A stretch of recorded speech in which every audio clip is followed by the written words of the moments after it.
You're watching the Scottish Football Zone with all the build-up and reactions.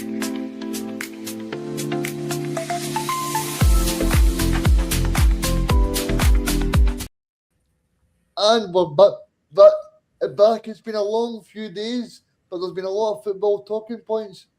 I'm joined here by Robbie. It's great to be joined by you, Robbie. Aye, I was nearly not going to come on the show after Saturday's antics. We're going to that a bit later, but no, it's nice to be here as per usual, Regan. And obviously I'm joined by my usual co-host, Mr. Barlow. Great to be joined by you, by Ethan. Yeah, it's great to be on another really entertaining weekend of Scottish football. Good games on the Saturday, probably even better games on the Sunday, and a lot to discuss. And we're joined by Graham. I mean, Graham, I've not spoken to you, but I hope you're not drunk because it will get took off air. But I hope you've sobered up after yesterday. I didn't have grey hairs until a few weeks ago, and I'm starting to really show now. So I think there's only 1 point for us to start, and that's with Graham. And talk to us about the Edinburgh Derby, Graham. Where do I start? I mean, I think going into that game, we knew that Rangers were getting beat 2-0 at the time, and I thought it's a game that Hearts had to win. There was a lot of talk. It was probably the biggest Edinburgh Derby since 2012, because even if we'd lost or drawn, it wouldn't have killed our title hopes. We would have put a dent in it, no doubt about that, but it wouldn't have killed it off. So I did feel that yesterday was a massive game. You could feel anticipation all through the week. I've done videos on my own channel about it. A lot of other folk have talked about it as well. And I just thought, we just need to win. It doesn't matter how we do it, just win the game. And the first 6 minutes, thought we started off all right. We then lose the opening goal and you think, oh no, here we go again. We're going to throw it away again. And then obviously the game completely changes with the two sending offs. I mean, the Salinger one, it's a definite red card. Why that took so long to figure it out, I do not know. I think Kabore actually does well to chase it down, because if he doesn't, I don't think that mistake happens. But the first half, I just thought, even against 10 men, we moved the ball a bit too slowly. We weren't getting the ball wide enough, quick enough. We had a couple of chances, but nothing really major. I thought Jordan Smith had a couple of big saves, actually, but I just felt it was far too slow at times. And then once Paslick gets sent off in the 48th minute, my mind went back to 2014, when Hearts played Inverness in the League Cup against 9 men and didn't win. And I thought, oh no, not again. This can't happen again. And again, it was the kind of same thing. Had a lot of kind of half chances.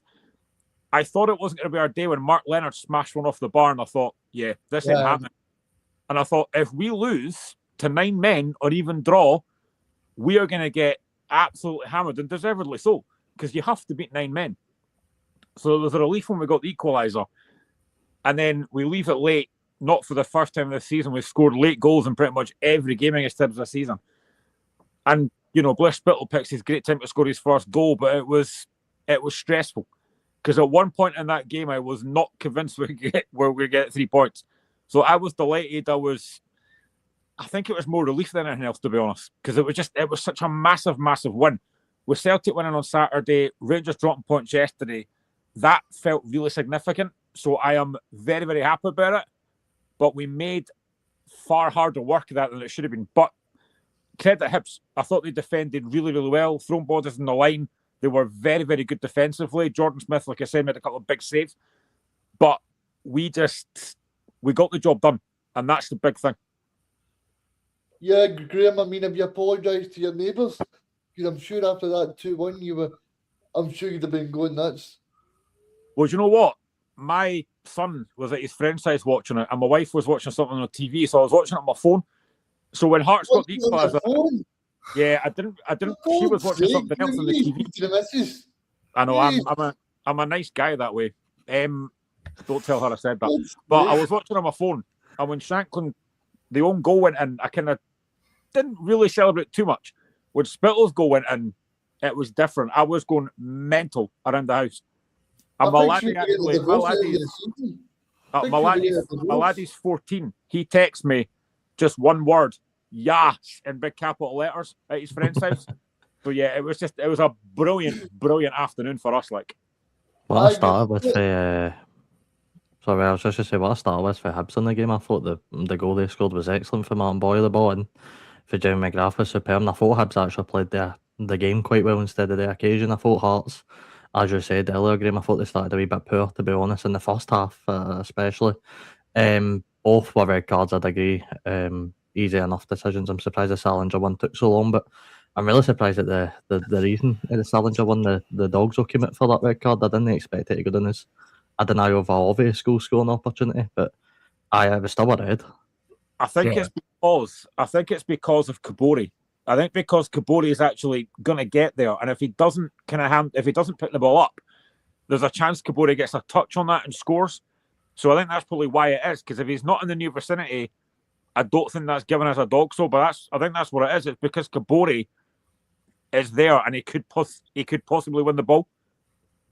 Yeah, I'd agree with that, and I think it's just that one that if there's an opposition player nearby and the goalkeeper handles the ball outside the area, then you're always running the risk. And I don't think Salinger can really have any complaints. I don't think he will do, and it was always going to be difficult for Hibs to hold on to the lead with 10 men. But with 10 men, sometimes you say for the team with 11 that it's sometimes more difficult that way. But I don't think there's ever any excuses when it goes down to 9. I think you've got to take advantage of that.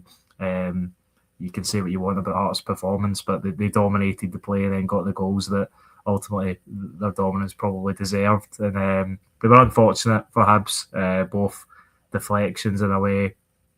But when the other teams get so much momentum around your penalty box, then there's always a chance that that's going to happen. I think it was, it says here, 57 touches in opposition box for Hearts, only 3 for Hibs, and one of them was obviously that Martin Boyle goal in the first 7 minutes, which, as Robbie said, was really well taken.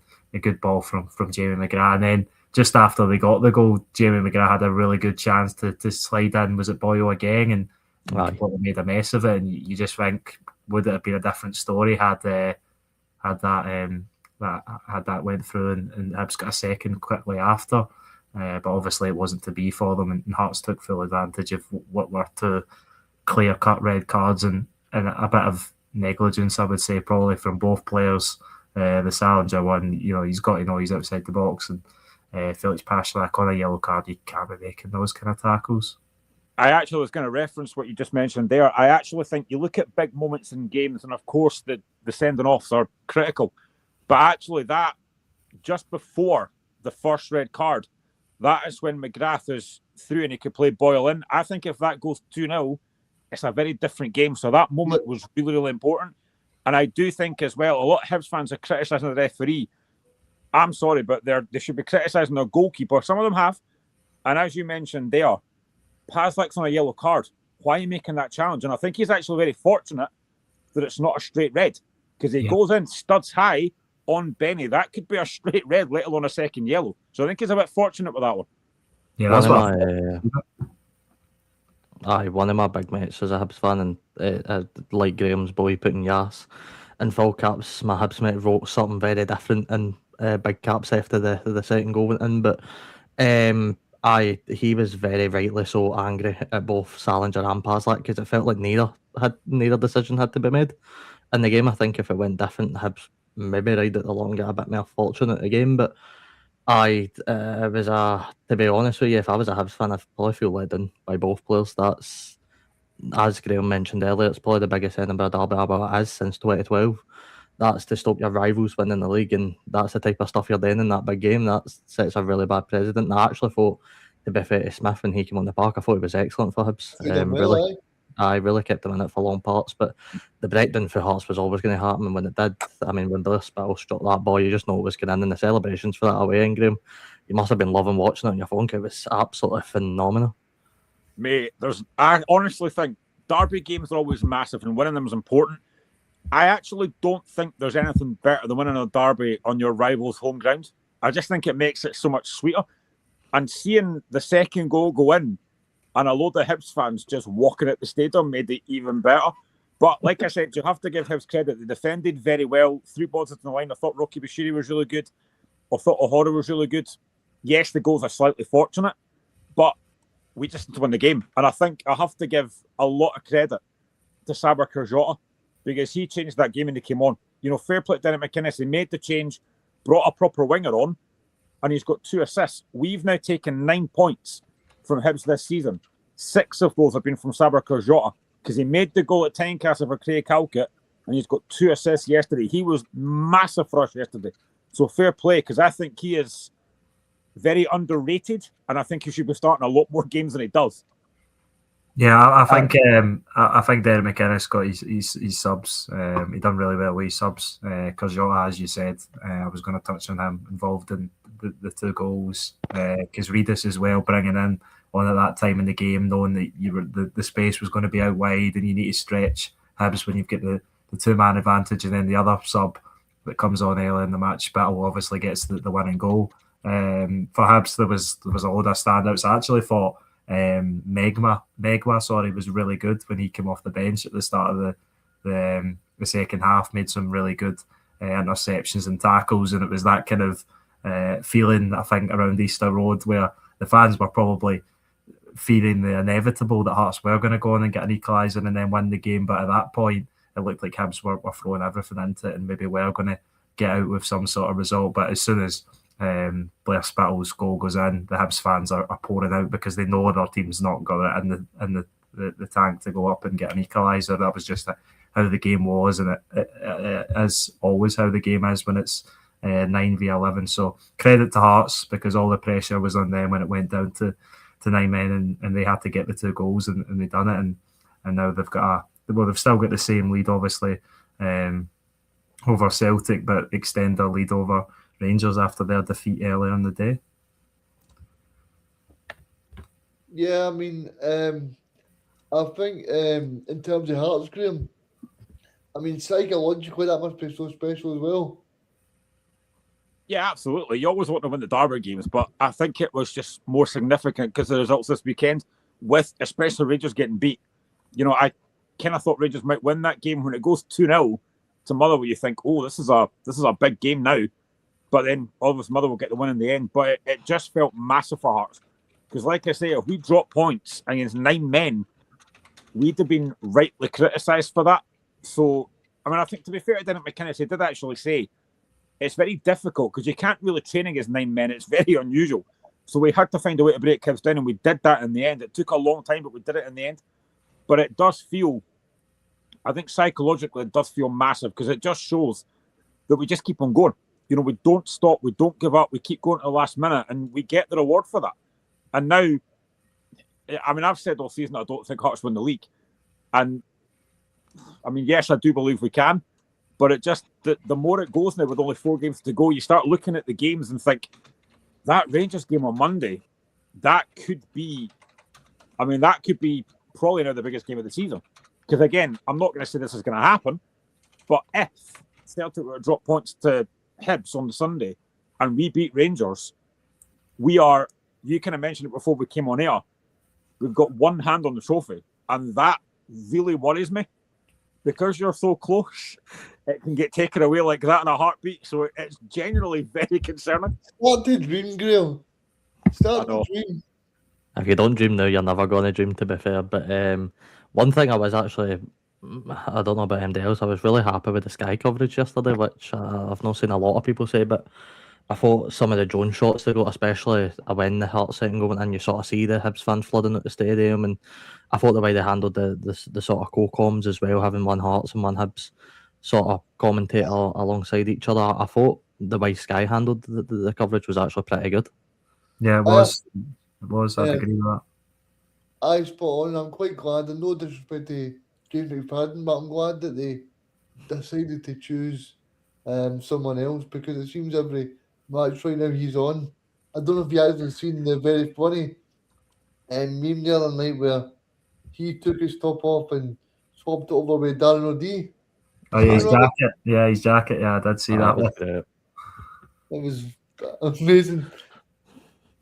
But I think in terms of me, Graham, I'm just going to get Robbie to bring up the Player of the Year nominees there, because I think it was announced on Monday morning, the Player of the Year nominees.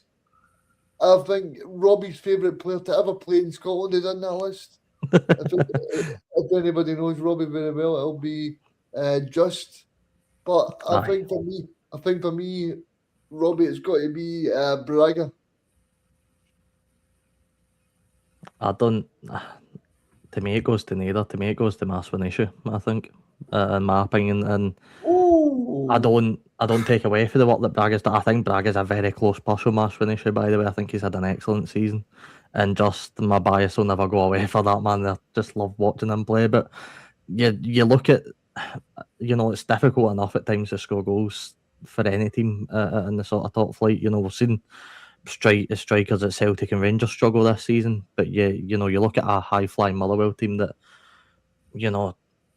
are sort of scoring goals all over the pitch, and you've still yet got a standout guy like Maswinishi that has just got everything rolled into one. And to be honest, I struggle to pick between the two. It's close to me between Maswinishi and Braga, but I'd probably just give it to Maswinishi. Right enough, Graham. You'll watch Braga every week. I don't. I see him once every couple of weeks if I'm lucky. So obviously you'll sort of see the more technical side of Braga's game, but just for the amount of times I've watched Motherwell, man, Justin Maswinishi never failed to amaze me. I think this is probably the first time in a while that you look at 4 nominees and you think any of them deserve to win it. I don't think anyone's going to complain whoever wins this. But for me, I look at Cledo Braga and the fact that he's come from relatively lower league football, no one knew anything about him. He signed for very little money. He's got 17 goals this season. He's been absolutely fantastic. When Shanklin went out, his performance level stepped up. It's not just the goals he's got, it's his overall work rate. Like, he works like an absolute Trojan. It's amazing. Maybe he was a bit quieter yesterday, but I think he's been superb. And I think for someone like that to come into the Scottish game, he's also got the best football chant ever. That will never be beaten. And I'll be gutted when he eventually goes. And I think he will probably go for big money, unless, of course, you're John Collins, the bitter ex-IB, who listened to it yesterday, said, yes, he was very bitter. Going to come in for your Hearts players a lot more than they're going to come for Hibs. Put it that way. But yeah, I think Braga's been phenomenal this season. But if Maswinishi wins it, if Just wins it, if Shanklin wins it, there can't be any complaints because they've all been excellent this season. When was the last time we had a Player of the Year nomination that didn't feature a Celtic or Rangers player? Does anybody know? A while ago. Oh, yeah, must have been a long. Quiz question, Robbie. You've not even got a quiz question ready, have you, Robbie? I was wondering this earlier. Are the nominees like pre-decided, or are these the 4 most voted players by the players already? And then the one, these are by the players. These ones the BFA. Okay. By the players for the players. Yes, I know the players voted on it, but I wasn't sure whether the sort of PFA selected the players, if you know what I mean. But no, I completely agree. I think any four of those players could win it. I'd maybe just go for Braga in terms of, I think he's been the most available, maybe, and maybe that's been harsh to the other players. But obviously, Lawrence Shanklin had a spell out, just as well. Maswinishi was at AFCON, of course, no fault at their 3 players. They're free on their own. It's not their fault. It's the injuries and going to international tournaments. But just if I had to pick one of the 4 when it's so tight, I would go towards Braga. Obviously, big goals at Celtic Park, at Ibrox, at home to Rangers, if memory serves correct as well. So yeah, I would just give him the edge, but I wouldn't be too bothered if any 4 of them won it. And ultimately, the players probably know better than us because they're playing against each other. So I think whoever wins, it'll be a well-deserved winner. Hopefully 2013 the right answer, and hopefully he didn't actually go the answer. Hopefully that's just what they call ball knowledge. But thanks very much for letting us know it's 2013. Well, it was Michael Higdon that won it in 2013 with Motherwell, so I can't see the full list. Well, but there, by the way. I'd imagine that is pretty accurate. Aye. Would have been probably would have been a few Aberdeen players in there, because I think that was the season they ran Celtic pretty close. Don't mention Aberdeen to Robbie. So I'm at it. All right, I'm at it. But no, I think Graham hit the nail on the head there. Like, no matter who wins it this season, they've all deserved it in their own right. And it feels a bit harsh cutting it down to 4, because there is so many other players that you could have put in there for both clubs, to be honest with you, the Hearts and Motherwell. I would have put any of the Hearts defence in. To be honest, I think Hearts defensively have been superb this season at points. Halkett or Finlay, to be honest with you, have been two brilliant defenders. You could have went to Motherwell. You Even probably could Welsh, have put in. You probably could have put in some of the Motherwell defenders. You could have put in it. Could have put in Elliot Watt in the midfield for Motherwell. An absolutely that guy fantastic is season. honestly what I would say to Celtic and Rangers if the Rangers and Celtic scouts, if they weren't watching that game yesterday and going, we are going to buy a lot of players from Motherwell, then I don't know what they're doing. They should be sacked on the spot because some of the Motherwell players were absolutely brilliant. No, I mean, like that player Watt, who Robbie's talking about, he was absolutely brilliant. He was so good. Yeah, I think it shows how high the standard of the teams outside of Celtic and Rangers has been this season. That the fact that even at Benjamin Negrin, how you can talk about his overall performance levels, the amount of goals he scored in the league is ridiculous, and nobody's really bothering to argue the fact that I imagine there probably is a few Celtic fans, but not too many I've seen are really trying to argue his keys. So yeah, no, I think they all deserve their place, and as you guys said, there could have been a few more probably from Motherwell and Hearts especially that could have been in there. Even Calvin Miller, Yeah, Falkirk have been massively under the radar just because how well Hearts and Motherwell have done this season, to be fair. You could have Barney Stewart. He's had probably the season of his life. If you look at his whole story of where he's came from to now, he probably deserves a place as well. So there's so many you could pick for. I mean, you look at the guy who got the asset. Stephen May, what a season he said. Stephen May. Yeah. Yeah. But you look at the guy who got the assist to open the scoring for Hibs yesterday, Jamie McGrath, a guy that's been so underappreciated this season. The work he does in the midfield for Hibs has been short to none. I mean, Hibs have had a really, I think, underappreciated season. Of course, Hibs fans won't look at it that way because their rivals are sitting top of the league with need enough one hand on the trophy. So, of course, they'll look at it different. But, there's so many different selections. It feels so unfair only picking four, but the four that are up there more than deserve it. I did see yesterday that Sir Andy Murray, who was trending during the week for saying he wants the Jambos to win the league, Graham, and obviously the Hearts Twitter page put up thank yous to Sir Andy Murray. I did enjoy that. Always liked Andy Murray, good guy, very good guy. I love the Hearts admin for that, man. That's a brilliant bit of part straight after the game as well, man. Oh, he's been brilliant because actually he posted something just the end of last night, and I can't remember what the exact words were, but it's like it was at the very end, and it just showed obviously Easter Road at night, no fans there, and he basically went, "Good night to the most deserted stadium in Edinburgh, Gorgie Rules." It was just brilliant. Graham, I need to ask you though, right? And I know obviously in here we're sort of talking about the sort of men's Scottish football, but you're looking at Hearts men and Hearts women's potentially winning the league here. Hearts women's just beat Rangers 2-1 earlier the weekend. They're sitting, I believe, 3 or 4 points in front. I mean, how mental would it be if Hearts women and Hearts men's managed to do it right in the same season? A double aye. I think my head might fall off if any of that. Don't do that. Your head ain't big enough. I mean, the job that Eva All has done, and it's her last season as well, because then she's going to leave it. She's leaving, aye. I think there's only 4 games left, and I think our next game's part of Thistle at home, a game we should win. I think it would be incredible. Honestly, they have. I mean, Hearts have signed a lot of players in the window for the women's team, and they've done very well. Carly Jones has been excellent. Georgia Timms has been excellent as well. They've had a great season. I mean, if Hearts were to do a potential double, oh my word! Honestly, I think the celebrations will go on for probably till the end of the World Cup. And Graham, I was going to ask you as well, are you going to take Charlie Mulgrew for a pint down Gorgie Road? I would rather stick pins in my eyes.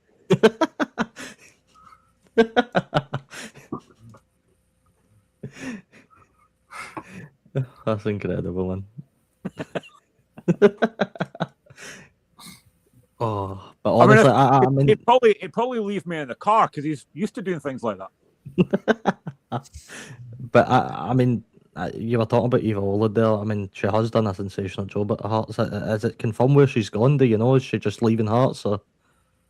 She's just leaving Hearts. There's no actual confirmation where she's going, but the job she's done has been just incredible. I mean, where we were to where we are now, fighting for a title race is just, it's fantastic. The young team as well, the young under-19s, I think, are in the Youth Cup final as well. So, you know, it's been a fantastic season for Hearts. They're playing they're playing Queen's Park tomorrow night at the National Stadium.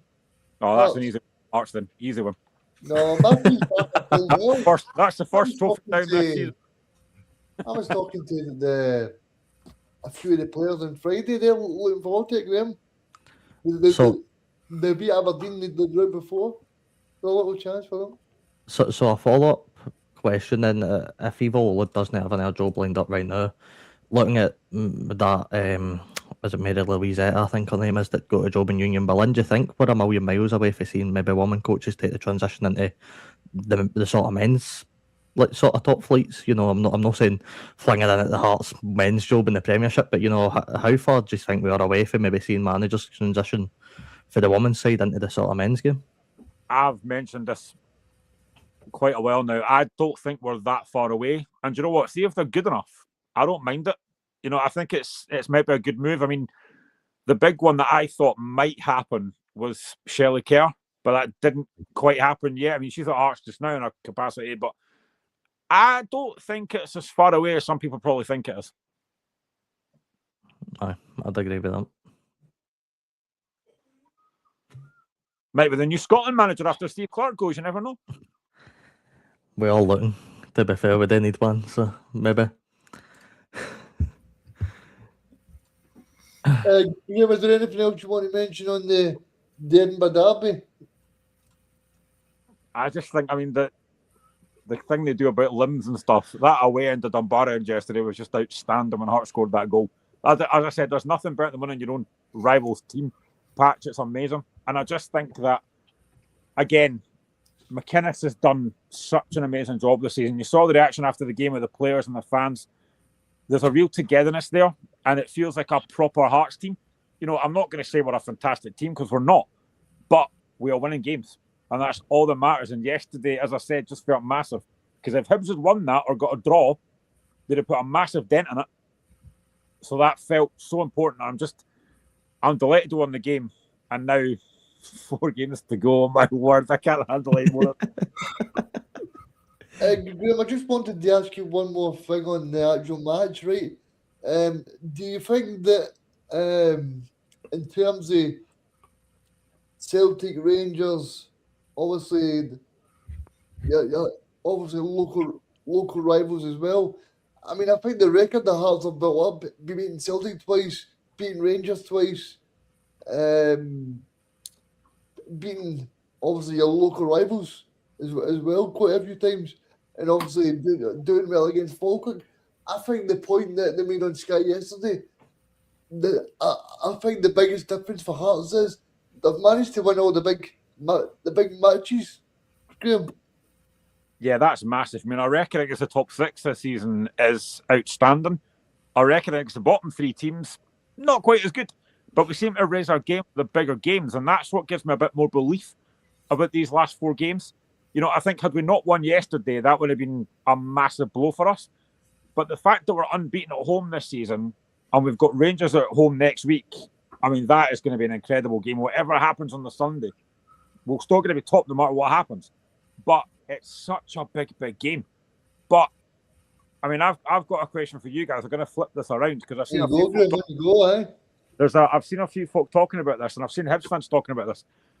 Hibs play Celtic on Sunday. Now, by the time Hibs play against Celtic, they could be 9 points behind Motherwell if Motherwell beat Falkirk. But Hibs can still get a chance to European football. I've seen a few Hibs fans talking about resting players and letting Celtic win. Do you really think that's going to happen? Or do you think Hibs will be professional and actually go out and get the win? I think they'll be professional. I don't think they can afford to do it because I don't think the players' mentality.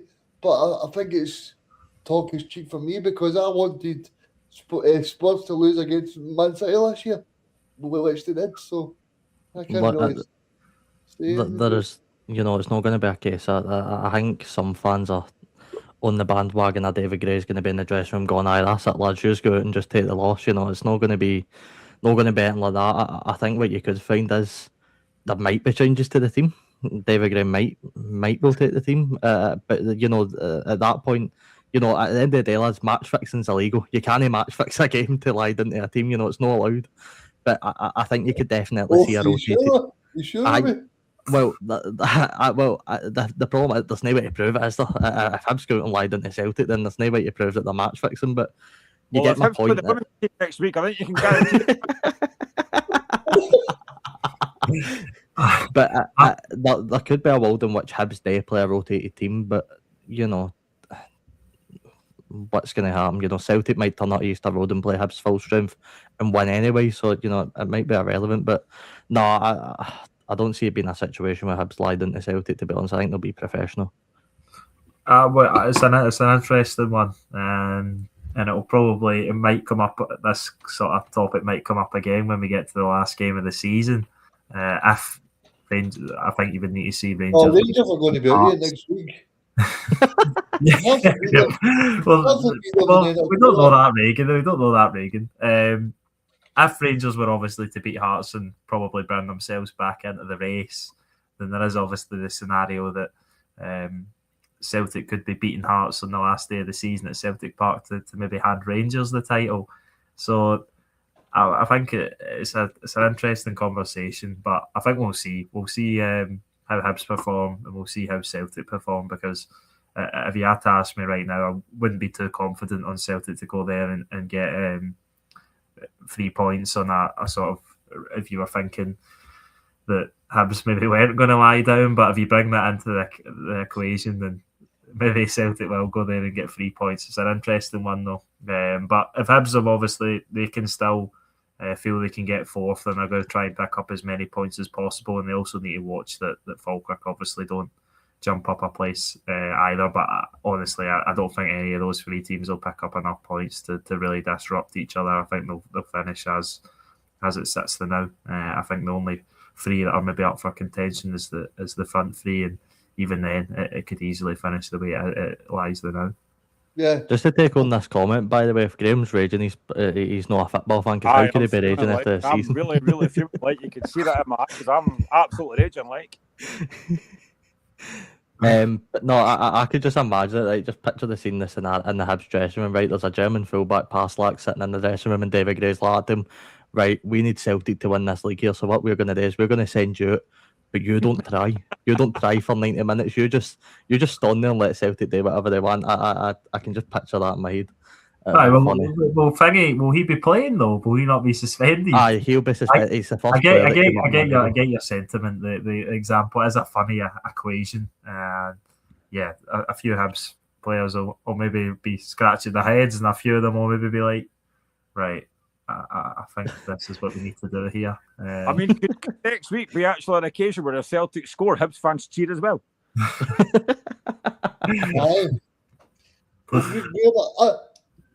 I remember last year, right, when Spurs played Man City, the stadium actually cheered when Man City scored. I mean, I remember that.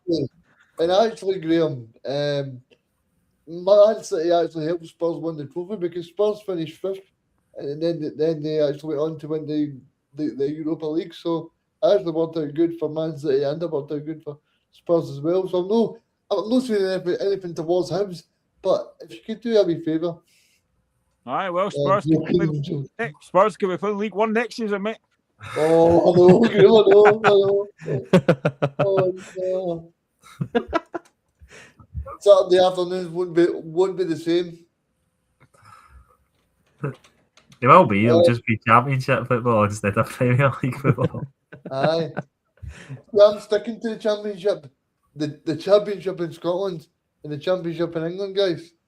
I suppose the last thing to speak about Hearts, Graham, is in terms of 7 days from now, obviously, Tynecastle is obviously Hearts against Rangers, a massive game. How you look?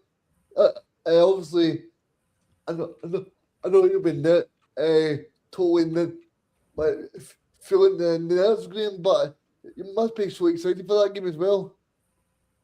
Yeah, I think I've said this so many times. Like the next game's the biggest game of the season, but I generally think Monday probably is the biggest game of the season because if we can beat Rangers, it doesn't mathematically knock Rangers out the title race, but it puts a massive dent in it with us 7 points ahead of them.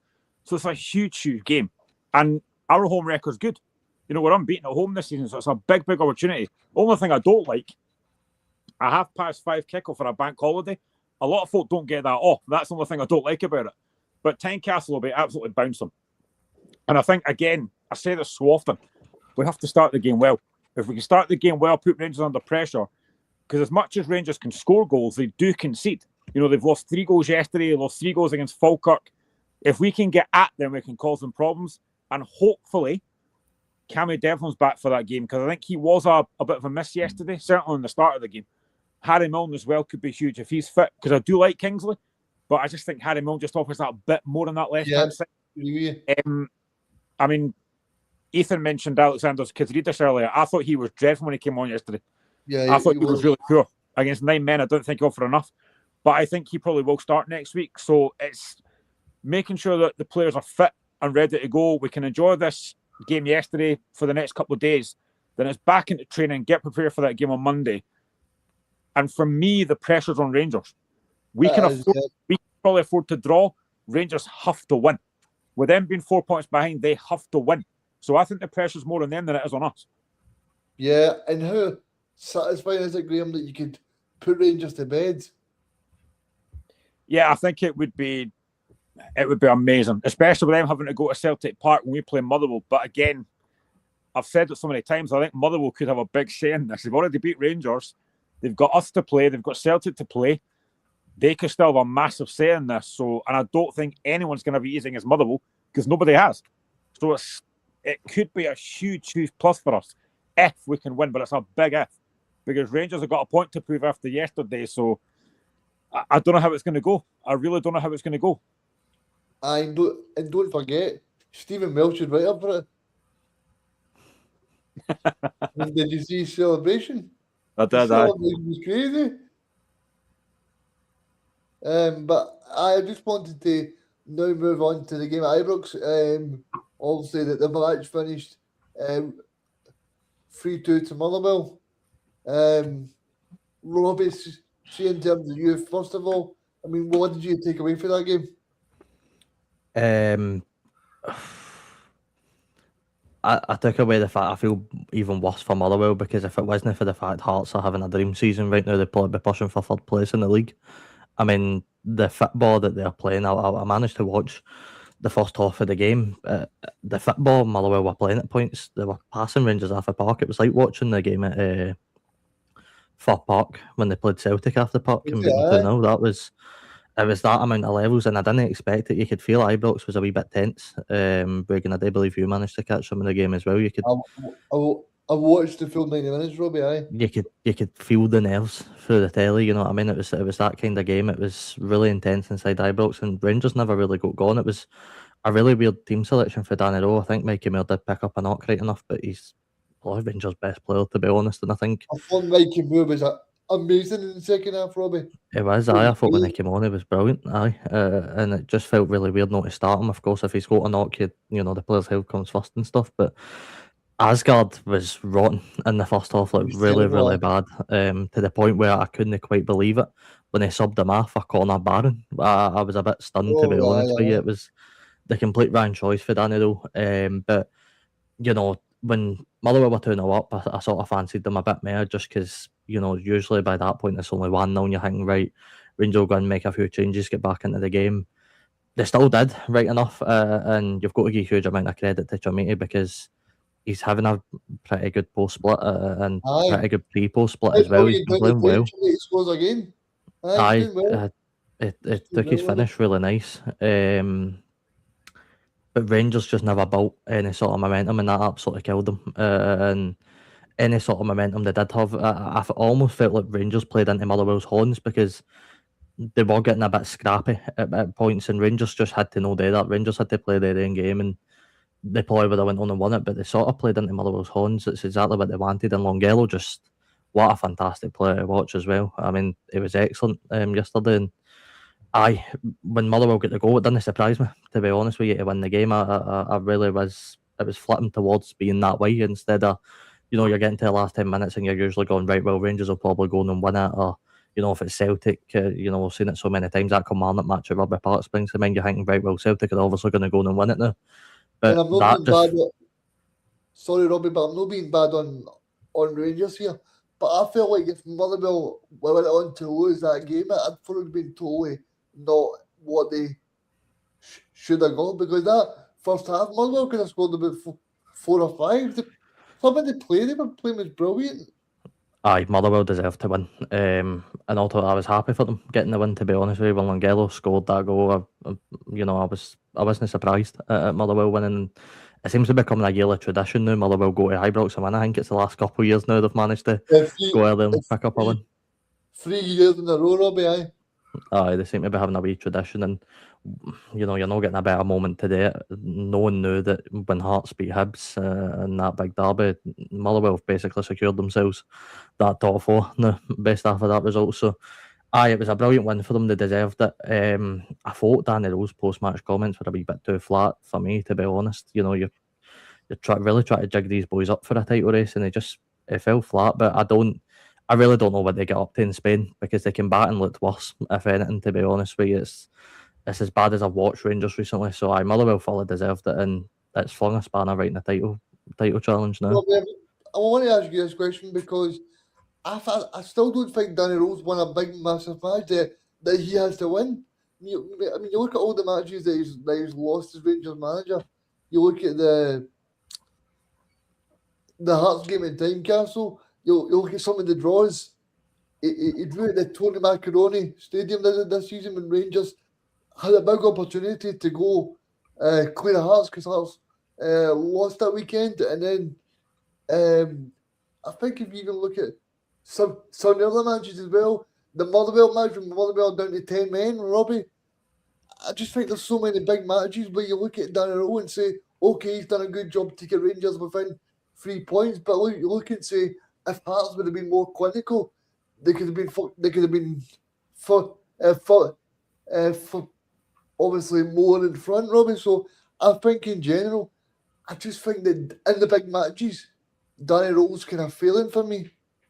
I think he's yet to really prove in the sort of big matches he's got what it takes, but I'd put his equal amount of blame on the players, to be honest with you. I don't think the players, in my opinion, are good enough to win the league right now, and that's no, that's not to shoot them down, no say that some of them can become, but you're still looking at a Rangers squad that vastly majority it needs cut out and needs scrapped and needs a refresh in that team, because it's not been good enough for years. That this isn't just a 1 year thing. This has been the last couple of years now that Rangers, or the last few, sorry, the Rangers haven't been good enough. They've been nowhere near it, and Danny Rowe can't all take blame for that. The players have, in some level, have got to really take a look at themselves. This is James Tavernier's final season as a Rangers player, and I didn't think he offered too much when he came on, to be honest with you. He didn't look like a guy that wanted to go in and win a league and really keep the game going. And I'm not trying to blame it on Tavernier, of course I'm not, but you're just looking at players like him. Jiga looked rotten compared to the Jiga we seen pre sort of international the sort of break. Didn't look up to much, to be honest with you. I thought Magoma was quite poor on the day as well. As much as I get what you're saying, Reagan, Danny Rowe is really yet to prove it in the big sort of moments. And he's had a few, by the way. He's not just balled at every single moment in his Rangers career. Of course, no, he's won big matches, but the players have got to take some amount of blame for that as well, because it was far from good enough, and they didn't really feed off of the crowd noise either inside Ibrox. And I think as well, sorry, but I think you can look at from a Rangers point of view. You look at that game yesterday, and you look at the fact that obviously Hearts are going into a big derby match, and you think drop points there, then Rangers go top. You look at Celtic going to Easter Road, Celtic going to Motherwell. And you think to yourself, surely this is the ample opportunity for Rangers players to go. They've been a full 2 weeks because they've been in Spain, because Celtic played in the Scottish semi-final last week, so they've been a full 2 weeks training in Spain there, Robbie. So I don't think there's any excuse. There's no excuse, but what you're watching the best Motherwell team you're probably ever going to watch in your life, to be honest with you. And like us, when we were sort of in the top six and at our peak, it doesn't get better than that. Like, I struggle to see where, for the size of club like Motherwell, I like to think they're sort of on the balance of us, how it gets better. You know, you're probably I was watching. sort of hoping that Motherwell could win the Champions League as well, but maybe, Well, you're probably watching the best manager that they're going to have in their lifetime, and you know that's not to say somebody might not come along and keep them where they are, but Jens is something special, something unique, and Scottish football has been a breath of fresh air. In Scottish football, you're probably watching some of the best players, and include Maswinishi and that. Just obviously, you know, Elliot Watt. You're watching probably, if you're a Motherwell fan, you're watching the best moments you're probably going to have for a good few years now. Because as soon as these guys go, it's going to be so difficult to replace that level of quality and that level of a team that it might just not be possible for the game. A team like Motherwell, so you know, they need to enjoy these moments while they have them. But it was some. I think the word I use is unsurprising. It wasn't surprising to me that Motherwell won that game, and I know obviously everybody had the sort of thing, Rangers had went away for 2 weeks and they're in a title fight, they'll find a way. But with this season and the way it's gone, it really wasn't surprising to me that Motherwell turned up and beat Rangers. It just wasn't. We've become so used to now the sort of quote unquote weird teams, if you will, going to Ibrox and Celtic Park having a go, and you can get results. So Ethan, what do you make of it? Yeah, I thought I caught large parts of the game, and I thought Motherwell were the better team, especially in the first half, and probably could have added to the 2-0 lead. They'd sort of worked the ball in the final third a little bit better, and then the second half, Rangers get the 2 goals back in. Declies, and I thought Rangers were better to start the second half, especially. They got the 2 goals, and off of 2 bits of unfortunate play, you would say, from Motherwell, but Yusuf Chermiti takes the 2 chances well when they come. And then I thought Motherwell grew back into the game because it probably would have been easy for them to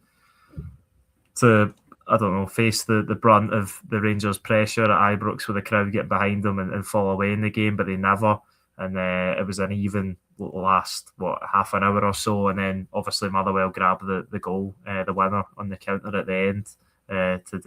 For probably what they've deserved from their games against Rangers this season. 4 times they've played Rangers, and I believe this is the first time that they've beat them, despite probably being the better team in maybe every game. So I think that's been the story of Motherwell's season. They've been excellent, and they got their just rewards at the weekend. I think a big plus was Callum Slattery returning. Obviously, he's been suspended, but he's back in the starting 11. I thought he was really good, but their whole attacking players in midfield were excellent. So yeah, good win for Motherwell, and probably puts more confidence in the fact that they are going to secure 4th, which I think they'll do enough to do. For Rangers, disappointing performance and not good enough if they want to win the league title. Speak about Danny Rowe winning games in big moments and not winning or losing big games and drawing big games, but ultimately I think it won't matter if Rangers do go on to win the league, but they need to win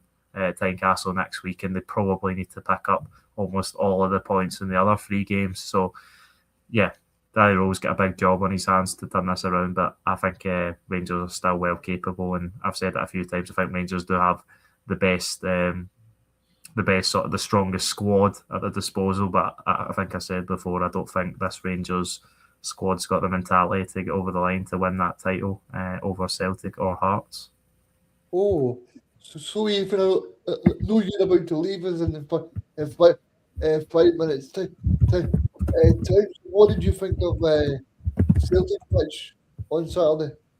The Celtic, I thought Celtic were a bit of the same as what they have been recently. It was a very similar story to the St Mirren game the week before, actually, where Celtic take a 2-0 lead in at the half without really maybe warranting that. 2 goals off Dyson Maida's pressing again. I thought he was the difference and looked and back to his old self of last season. And I thought he was the difference in the game. Took the first goal really well after winning it back off the pressing Caelan Adams, and then set up Kieran Tierney for the second, and then you knew that Falkirk were always going to come back into the game. They take their goal really well, Falkirk, and then Celtic get the third, maybe against the run of play, but a really nice finish again from Daisen Maeda.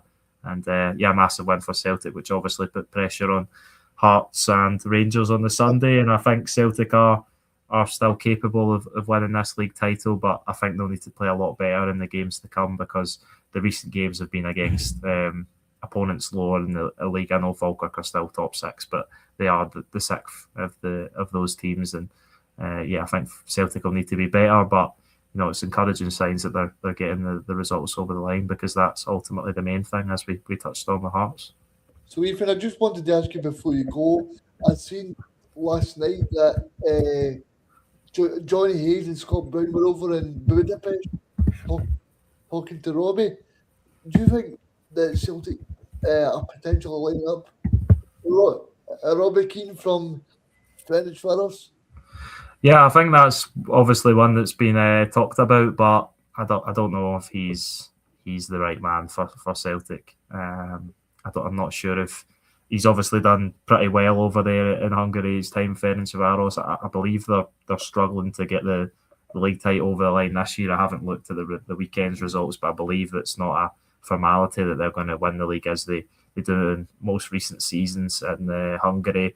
I think Jens Berfalascu would probably be a stronger appointment for Celtic, but it's whether he is going to be you're going to be able to get him over the line, because I imagine there's going to be great interest from down south especially, and probably elsewhere. I've seen him at Celtic Park a lot this season. He was at Celtic Park on Saturday as well, I believe. Yeah, he was, to David Gray. I think if Celtic wanted to get him, they could have got him by now, but it's whether they're going to be too late, or whether even maybe Motherwell can tie him down and he can build on the project of what's been an excellent season for them. If Celtic don't get Jens Berfalascu, they'll look back at it in 5 years as a disaster, because he is genuinely one of a kind in this league. You don't get many managers that speak the way he speaks and plays the way he plays, and he's phenomenal at both, and he's phenomenal at just getting a team right up for a game. And I genuinely think if Celtic go for Robbie Keane or Jens, you'll look back at it in 5 years when Jens is probably in the English Premier League playing for managing a team, and you'll probably look back at it as, we should have went for that guy. That's the type of manager Jens is, I think. I think it was the same scenario with John. Look at John at Aston Villa. I mean, I said that for years, even that Celtic should be going for him, making him the next Clipper, and trying everything they can to tie him down in a longer contract, and Celtic were too scared to go for him, too scared to pay the money.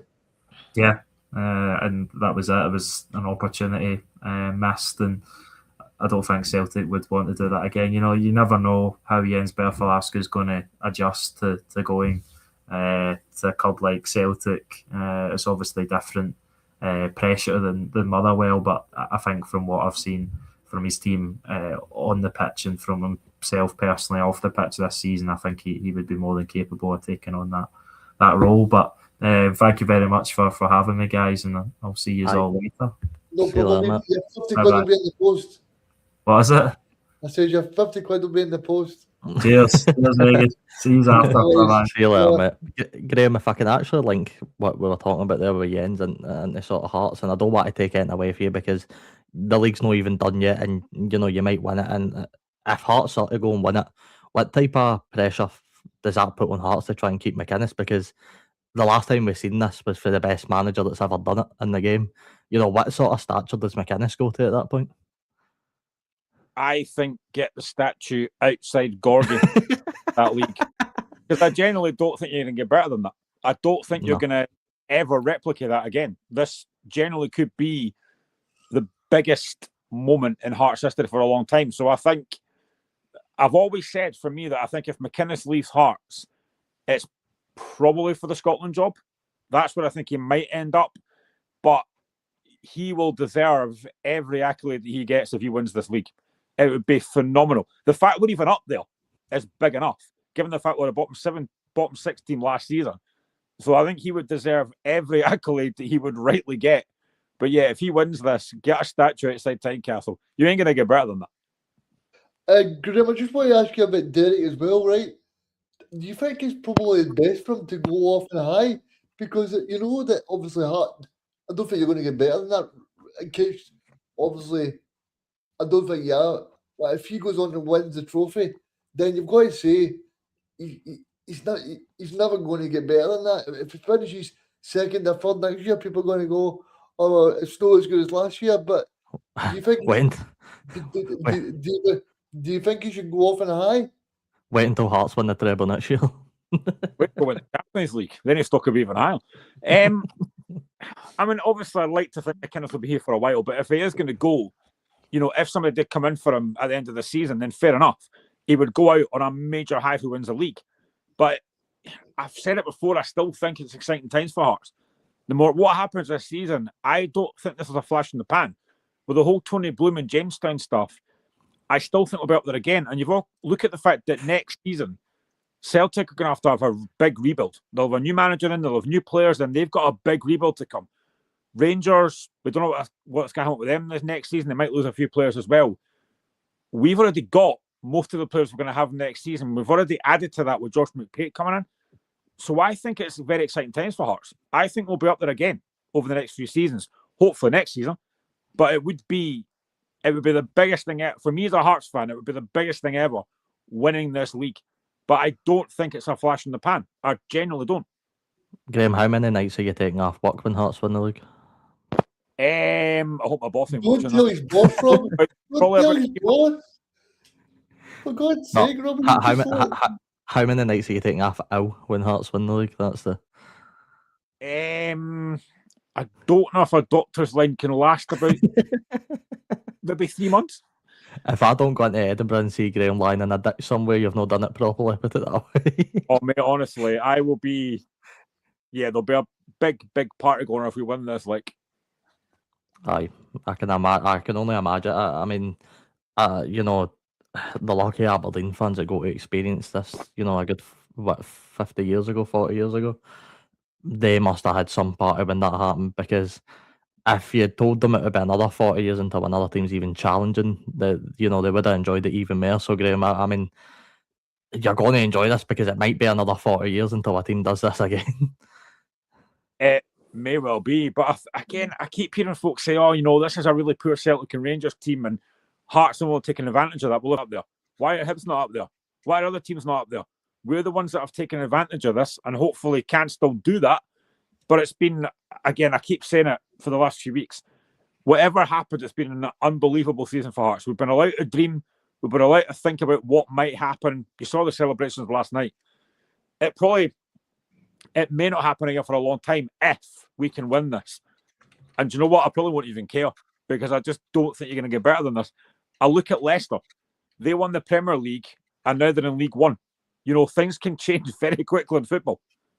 Aye, I'd be safe in betting that Tony Bloom's not going to have Hearts in League One of Scotland anytime soon, to be fair. I don't think it will fall to that extreme measures, but I do get your point. I think there's a good chance Hearts stay fighting, but maybe don't stay in the title fight. I think there's a good chance that you'll see Hearts finishing third for the majority of the next 10 years, unless something really bizarre happens. But aye, as a something that you'll... something for 10 in a row. He's looking for 10 Champions Leagues in a row when Hearts just keep winning it back to back to back. But no, it will be some party if it happens. And my hair goes if it happens, so that's an even bonus incentive for Hearts to win the league. So I can't wait for that. Your hair goes. My hair goes if Hearts win the league, because I bet with my pals that by a side outside Rangers and Celtic when they win the league for the next 5 years. And of course, as soon as I say that, Tony Bloom comes in with his checks and checks our money and goes, "I'm just going to invest in our Scottish team," because he just loves it. So I think we should. I think if that happens, Robbie, we should shave your hair live on air then. We'll do it live on air. I'll make that arrangement. I can do that. Aye. That'd be good, aye. That sounds good to me. Should we go home and guess the player? I think at the end of the season, Graham, I don't think we're going to see Robbie. I think you'll just... Right, no, mate. Put it that way. Should we go home and guess the player before we speak about the worst game of the weekend? Some of this is Hearts themed, Graham, so I fully expect you to get one of these players anyway. and the other two are just random players I thought off at the top of my head. But starting off with this player, he started his career in 2006 at Para Hills Knights, where he made 10 appearances and scored 1 Is goal. it Christian Nadi? It's no Christian Nadi, I like that guess, but Is it Larry Kingston? it's no Larry Kingston. I like the guesses, though, keep them coming. Ettingraham? No. No. Yeah. I'll move on to the next team. You might favour this one a wee Is it bit better. Valichka? Is it Valichka? It's no. Right, moving on then. Moving on to the next team. In 2008, he moved to Hearts, where he spent 5 years at the Gorgie Boys, making 57 appearances and scoring 2 goals in that time, having 2 loan spells at Ayr United and Partick Thistle. Oh, is it Ian Black? No. It's no Ian Black, no. Partick Thistle Hearts. I should know that. I'm not Partick Thistle. No Connor Salmon, is it? It's no Connor Salmon, no. Oh, that's a good one, Graham. Who went to Partick Thistle? That was a good That one. Partick Thistle loan spell was 2011, by the way. Ayr United to Partick. Scott Fox. No, it's no Scott Fox, no. He was at Thistle. I don't remember him. Generally can't think who went to Ayr and Partick Thistle for Hearts. No, I need Nah. more clues, Robbie. Right, the next team you're not going to get it after this guy unless you just know he moved here. But in 2013, he moved to Shandong Luang Taishan, where he made 46 appearances and scored 2 goals in a year spell before returning to Scotland in 2015, where he joined Dundee United, where he spent a year at the Tangerines, making 34 appearances and scoring 1 goal. Zendaza? It's no Zendaza, nah. That's the only player I can think of that played in China, but I don't know. Who played in China? Oh, it's the wee guy last year.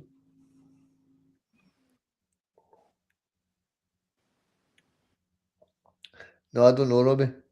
My mind's blank. I generally can't think who. Oh, it's that So guy. So No. Osmond. Osman so didn't go to Partick Thistle or United. Right. And in January 2016, he moved to Henan Jiang of the Chinese Super League, where he made 20 appearances and scored 2 goals. In 2017, he played with Guizhou Zhejiang of the... they've not even got a league. The Chinese Super League, where he made 12 appearances, scored 0 goals.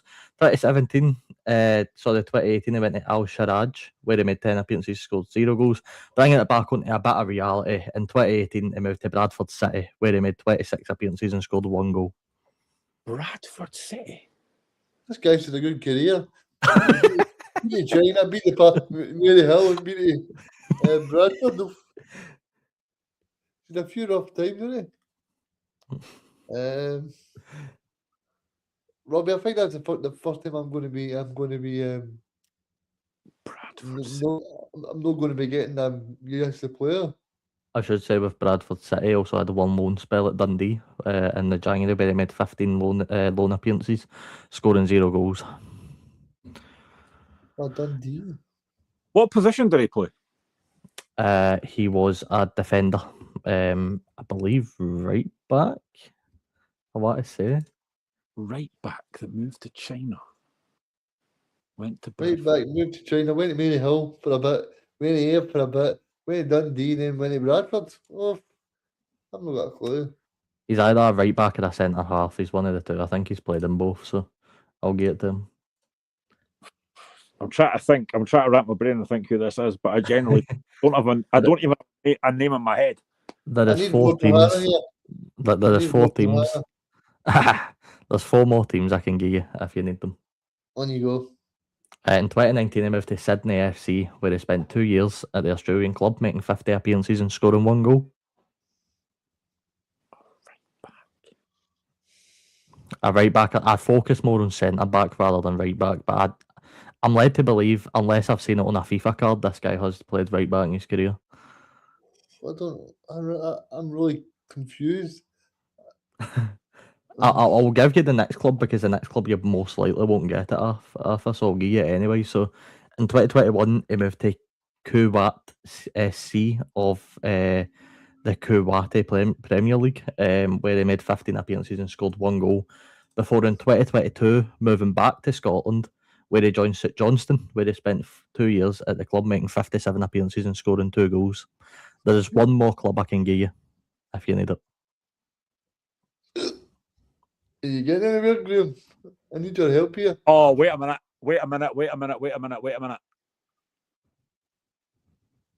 Is it Lewis Nielsen? It's no Lewis Nielsen. I like the guess there. Right, do you want the last club? Aye, go for it. Right, in 2024, he moved to Livingston, where he still currently plays in Livingston, where he's made so far 41 appearances, scoring 0 goals. Is it Ryan McGowan? It is Ryan McGowan. You know Well what? Did he done. play in Partick Thistle? I didn't think it was him.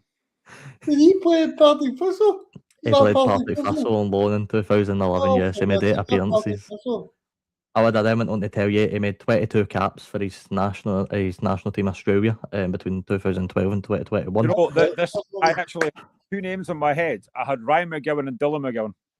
Because I knew McGowan played in China, but I thought he had more goals for Hearts than that. Aye, Bradford. Aye, it was a wee tough one to kick you off, but I think I'm right in saying they get easier in for here.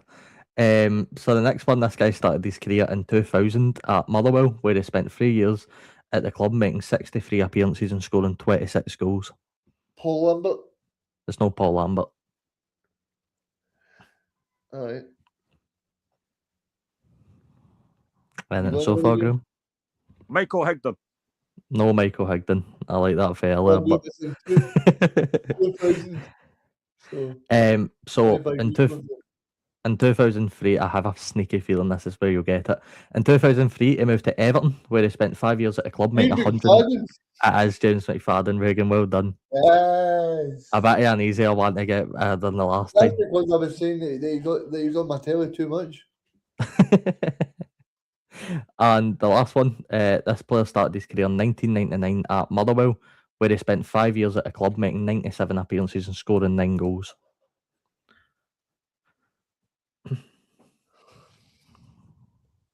Any idea, Graham? No. Next clue. In 2004, he moved to Plymouth Argyle, where he spent 2 years at the English club, making 29 appearances, scoring 0 goals. No. Within that time, he had 1 loan spell at Blackpool as well, where he made 8 appearances, scored 0 goals. Motherwell and Plymouth. Blackpool. He must like the beach. There's a lot of beaches. Aye, must have liked the Pleasure Beach in Blackpool, roller coasters and that. I wouldn't say there's a beach in Motherwell, but You do well to find one, to be fair. aye.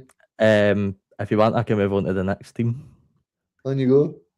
So the last and only team, in 2006, he moved back to Motherwell, where he spent 11 years at the side, the Steelmen, making 316 appearances, scoring 10 goals.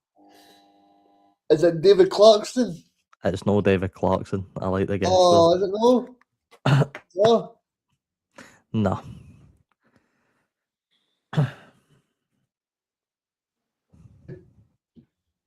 Don't know, is it? There's one big clue I can give you. If you need it, Graham, you getting it? No. No. Okay, so this guy was born in Paisley, Scotland, and he is the chief operating officer of a certain Paisley football team. Oh, it's Keith Lasley. It is Keith Lasley, Reagan. Well done. A very short career for Keith, but a long one at Motherwell, to be fair. Of course, captained the team against Panathinaikos in the Champions League qualifiers with Motherwell. Aye. That was a good 3 players, boys. You've done well, to be fair, but that first one was really difficult. Got Ryan McGowan. I only thought him as well because he obviously played against us at the weekend. But aye, they were probably 3 of the best ones, Reagan, I've got so far. Aye. I wasn't sure on obviously the first one because it was China, but I got both of us got there in the end.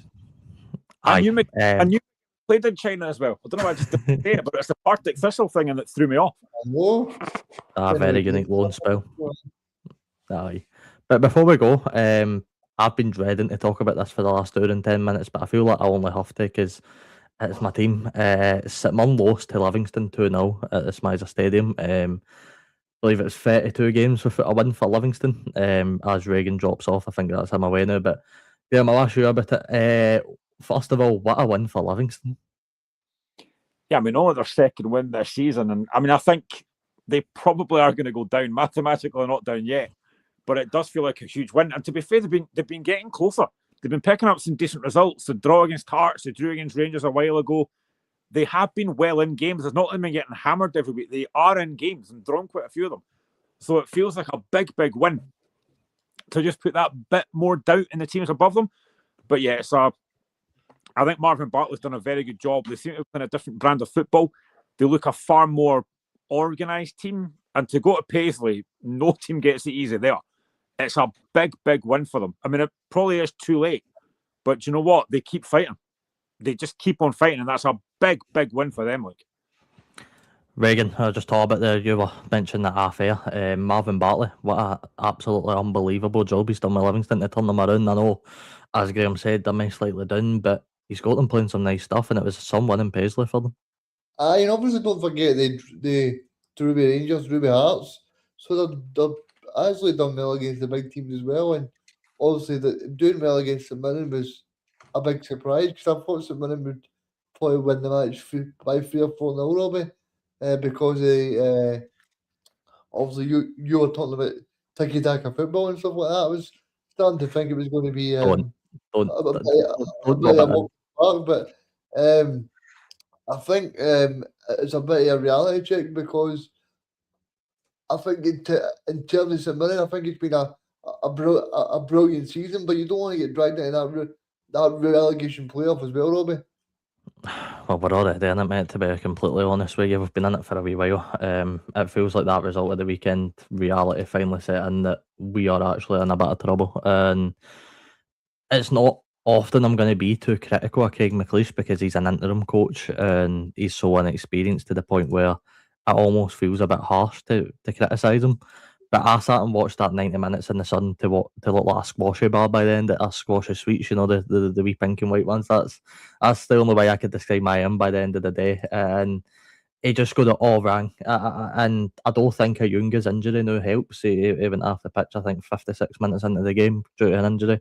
Had to get stretchered off. It took about 10 minutes. He just switched to the 4 at the back and it just completely capitulated the team. I've never seen anything like it. The players, Gogic and Freckleton, looked like they didn't know how to defend all of a sudden. And that was a big problem. As soon as you give Livingston that bit of hope, they're struggling here, let's go and capitalise on this. It was game over for that moment and Livingston took full advantage. They didn't need to do it and pretty, they didn't need to turn up and be all errors or be dominant, but they just done what they had today to win. And it really sets us up for failure now. You're looking at our away game to Dens next that I cannot see us going away to win right now. And maybe I'll be proved wrong, maybe I will, but you're looking at so many different things. Like Ross Sinclair might need to play that game again, who, by the way, had nothing today but picked the ball out of the net twice during that game. To now having Jonah Ayunga injured, it just feels like it's one disaster after another, and I really don't see it ending well for us, to be honest. Do you think that then puts doubt again, possibly about Craig taking the job full time? If you had asked me before that game, I probably still would have wanted him to take the job because I just see something in Craig McLeish. I don't know what it is. I know that's a really bad result to take, but he has just got something about him that I like in him. And let's not forget, he has had good results as much as he's had to play Celtic twice and then obviously take that bad loss there. He's still got something, but I just don't know if it's too soon for him. And that's my only doubt about it, to be honest with you. I don't think if you put Tony Docherty in that dugout for that game, I don't think we lose it at 2-0, to be honest. I think we win it if Tony Docherty's in the dugout because that slight bit of inexperience in game. He's been terrible at Ross County and I know, but that slight bit of inexperience for McLeish to change it to a 4 at the back instead of keep the 5 lost us the game completely. I don't know Aye. if Tony Docherty makes that same mistake in the game. And it's something, of course, Craig's going to learn for. He's still young, he's still a rookie, and that sort of term he can still learn. But they little moments, you can't afford to have that in a relegation scrap, or we will be 11th by the end of the season. But I mean, Graham, what do you think then? You're looking at the bottom 6 race now, like the title fight, it seems to be changing all the time. I mean, who are you thinking finishing 11th at this point? Honestly, mate, I've changed my mind just about every week on this, and I just don't know. I thought Aberdeen were right in it, and then they managed to get a result of the weekend. I think they're out of it now. Dundee maybe getting dragged back into it, but I just don't know if they're going to if they might pick up a few more points. I think it is probably between St Mirren and Kilmarnock. But I just think, you talk about the experience. I mean, I think losing that game as heavily at Celtic last week, when you were well in that game, was massive. Whether it's been a hangover from that against Livingston, I don't know, but Livy took advantage of that. I think it is so difficult to call. I mean, whatever happens, I think St Mirren against Dundee is a huge game. Dundee coming off the back of that defeat yesterday. It's such a tough game.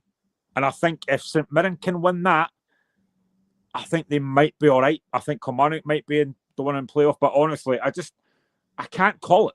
I genuinely can't, and I think I've not spoke to you actually about this as well. But obviously, as an outsider looking in, I thought the reaction of some St Mirren fans to Ryan Mullen last week was disgraceful. The guy made a mistake. He made a mistake. It happens, and I think the abuse that he got, and people saying, "Oh, he faked an injury," when he clearly didn't.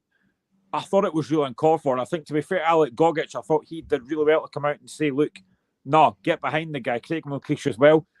I just think the way that some St Mirren fans went around that last week was extremely harsh. I think I was very, very critical of Ryan in the game, in the moment. It obviously came out that the injury is serious, and look, I've apologised to Ryan. I feel really bad for the words I said after the game, but you for some fans that said it during the game, you're caught up in the moment. You're in a Scottish Cup semi-final.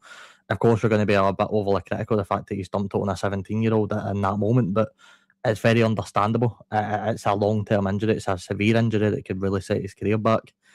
I'm really happy with the way Alex Gogic actually handled it in that moment. I thought he handled it pretty well. Where you toe the line is his family getting abuse, and that's where it becomes not okay in any sense. You can be critical of the guy for leaving it on Grant Tamasavicius, which wasn't his fault. We all thought, because it was a so-called leg injury, and you watch the way the guy walks off the pitch, right, and you're probably thinking to yourself in your head when you're at the game, and I was certainly, well, he doesn't look injured, does he, because it's his leg and he's walking off the pitch fine.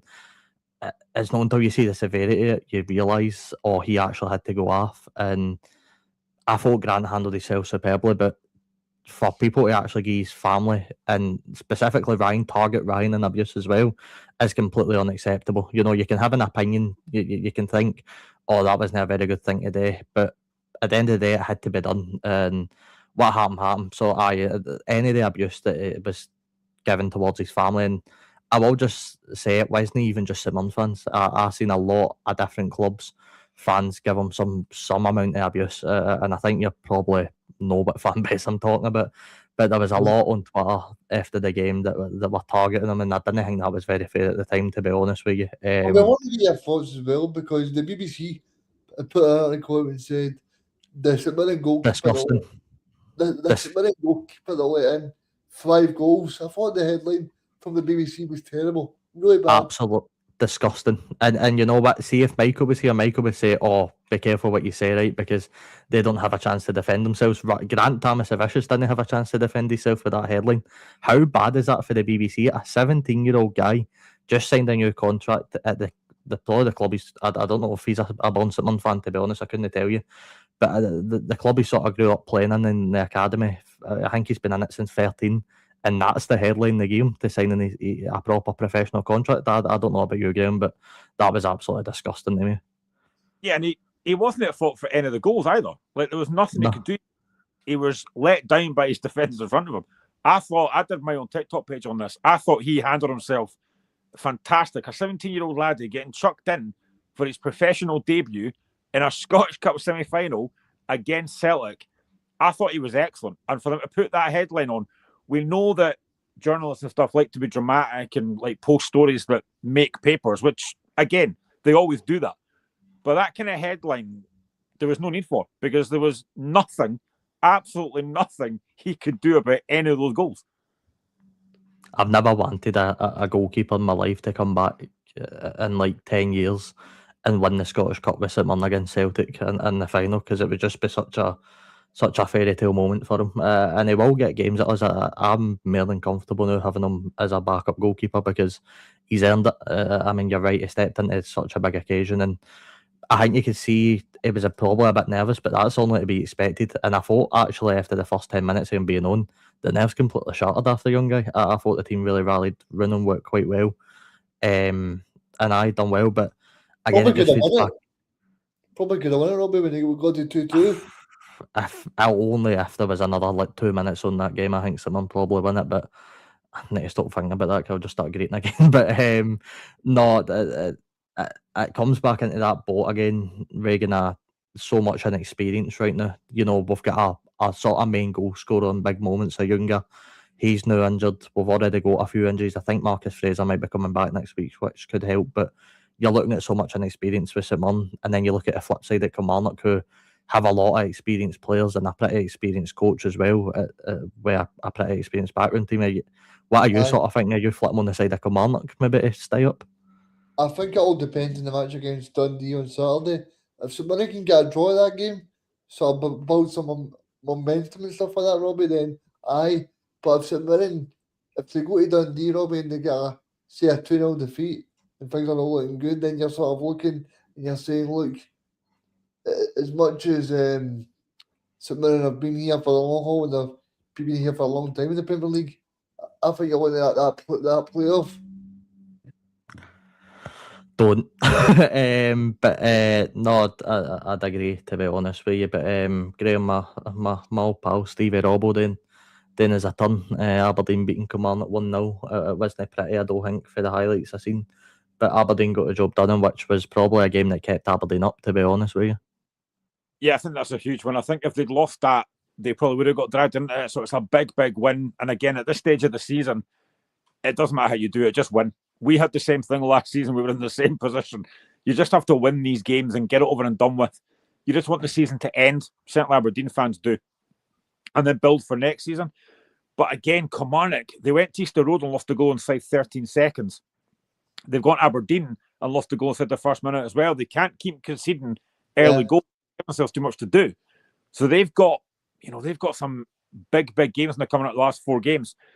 And I think there's a big opportunity here. And I think as well, whoever finishes in that playoff, if you are the team in the Championship looking at the team in the Premiership, you're not overly concerned about playing them. Oh, especially my party Big pistol. chance here for one of those teams in the Championship to come up alongside St Johnstone. Yeah, I mean, you look at even people with Partick Thistle and Arbroath, there's so many good players. Like you look at Fitzpatrick, obviously Stanley, obviously Finlay Marshall, Arbroath. So there's players there that St Mirren fans and Kilmarnock fans can really think about, because like obviously St Mirren would probably fancy themselves to get up, so we Kilmarnock, but there's going to be difficult. I don't fancy playing Ryan Flynn in the final playoff game of the season and a chance to send us down. Man, that would absolutely break my heart. But there is a chance. You've got to imagine you're looking at the Neil Lennons of the world at Dunfermline. You know, he's already got his team into a Scottish Cup final. If he takes on Kilmarnock or St Mirren, he'd be really backing his team to win. I don't think there'd be any fear at all. Well, he's already beat 3 Premiership teams already. So he would absolutely, especially at home. Eastern Park can be a real difficult place to go. So I think whoever finishes in that playoff in the Premiership is not going to fancy playing against one of those teams in the Championship, because I don't think there's much between the teams. So honestly, it's such a big opportunity. Again, the one thing that does favour the Premiership team is the second leg's always at their ground, which makes it slightly easier. But I don't think you get an easy game, whoever it is. I think it'll be very difficult. But could you imagine the momentum Dunfermline would take into the playoffs if they won the Scottish Cup? I mean, look, I know everybody's calling it a write-off already and Celtic are going to win it, but if Dunfermline actually win this Scottish Cup, the high they're going to take into the playoffs might be unbeatable. Well, I think the one thing that teams have got to do, and I don't know why teams are doing this now, surely you know your players. Why are people letting Maeda get on top of their goalkeeper? Just clear the ball. This happens so many times. Stop mucking about the back and just clear the ball. Oh, it infuriates me, man. Honestly, I was gutted at Hampden last week when I just seen that, because you see Freco to make the backwards pass, right, and I'm like that to myself, they shouldn't have even made that pass anyway, he should have just got it forward.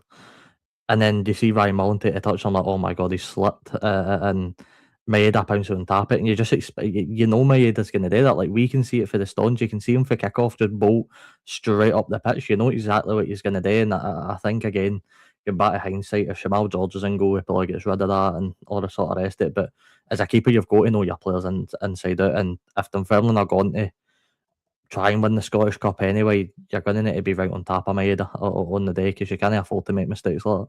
Well, same with Falkirk, they did the same thing. Just, you know he's going to close you down. He's a pressing machine. Just clear the ball. You don't get that much time when Maeda's on you. Aye. Oh, it's horrible to watch, man. It really is. Reagan, what did you make of that one? I say one for Kilmarnock, but Stephen Robinson's managed to probably just about keep his Aberdeen team out any relegation trouble. I thought Aberdeen started the game really well, but I think I expected Stephen Robinson to make Aberdeen save. He's obviously went in there and done what he's supposed to be doing, so it'll be interesting to see what type of team he builds, and obviously during July into the next season, because I think you could potentially be seeing a different Aberdeen team, Robbie. Hope it builds a relegation team, but no, I wish him nothing but the best. Seriously, I hope it does well. No against us. But moving on to the last game before we end it, the Dundee Derby, which a lot of people forgot about. Aye, Reagan, I'll catch you later, mate. Thank you for joining us. Guys, all the best. See you later, mate. See you later. But aye, Graham, a lot of people, I think, this weekend actually forgot the Dundee Derby was on. The telly, it did finish 3-0 to Dundee United. And a pretty big win for Jim Goodwin. I mean, did you manage to see much of the game? I saw bits of it, obviously, because the build up to the Edinburgh Derby. But United had nothing really to play for. They were safe, but you want to win the Derby. And I saw the goals, and I think Dundee will be raging at that. I heard Stephen Pressley after the game. He actually admitted he made mistakes in that game, and I quite like that for a manager. Admitting he's made the mistake and taking accountability. But United, they deserved it. They could have actually won that game by a few more. So they're ending the season on a high with that win. Because even though there's nothing to play for, you need to win the Derby games. Every Derby game is so important. And to win it 3-0 is a great result for Jim Goodwin. Aye, and you were sort of mentioned Dundee earlier being in the sort of playoff race. What do you think that does to them then? Because that's, as you said, it wasn't vitally important in terms of, where they're going to finish at the end of the season for Dundee United anyway. But for Dundee, that's getting into a game against us next week. That's a huge momentum killer. Oh, yeah. It's a big... Losing any Derby game is really massive, but especially going into that game next week, you do want to build momentum, and they now don't have that. I've kind of thought for a while that Dundee are going to be safe, but again, I can't predict this season. I don't think anybody can at the top or the bottom, but I think Dundee are going to they'll be up for it next week, because after that defeat yesterday, they will have to bounce back. But you expect a St Mirren side to be up for it as well, so I think it's a massive, massive game. That I think whoever wins that probably stays out of the playoff. Aye, let's just hope it's us for my sake, because I don't think I can do many more of these shows in this relegation scrap, to be honest with you. But no, Graham, thank you once again for joining us on the show. Cheers to Reagan and Ethan. Graham, what are you up to these days? You still getting away at the old TikToks? Yeah, I pretty much post every day, because I think you have to try and be consistent. And I think my video yesterday would have been very different if Hearts hadn't won that game. So yeah, I'm still doing quite a few podcasts, and yeah, I just love talking about football. Any chance I get, I'll take it. You'll be enjoying this season, especially. I mean, we'll try and get Graham back on if Hearts manage to win the league, but it might be impossible to get him back, because he might be in Edinburgh for a good while, so we'll see what happens. But no, Graham, honestly, from a neutral point of view, I wish you the best of luck for the rest of the season. I hope for Scottish football, Hearts can do it, and just don't let the other guys know I said that. But we will be back on Friday, I think, for another show. But thank you guys so much for watching.